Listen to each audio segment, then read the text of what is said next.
L'un des premiers dilemmes que l'on rencontre lorsqu'on se lance dans la couture, c'est le choix de la machine. Le plus important consiste à déterminer quelles fonctions vous seront nécessaires. Il n'est pas utile de partir sur un modèle trop sophistiqué si vous n'êtes pas certaine que la couture vous plaira. Mais gardez également à l'esprit qu'une machine bon marché ne sera pas toujours une bonne affaire. L'idéal, c'est à la fois une machine simple d'utilisation et proposant suffisamment de possibilités pour vous permettre de progresser.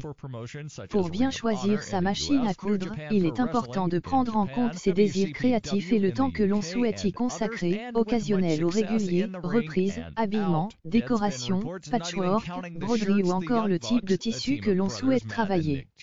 Vos projets vous guideront dans le choix de votre machine à coudre.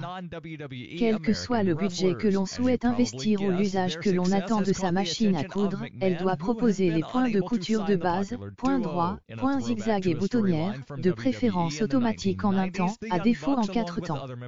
Attention, la mention « boutonnière en 4 temps » signifie que vous devez changer 4 fois vos paramètres de couture afin de coudre les 4 côtés de la boutonnière. Sur une chemise, cela peut être fastidieux. Le point pour couture stretch ou élastique s'avère utile pour travailler les tissus extensibles comme le jersey par exemple. Enfin, le point de surjet, aussi appelé point overlap, permet de réaliser des ourlets de bonne facture, même si un point zigzag serré près du bord peut aussi faire l'affaire.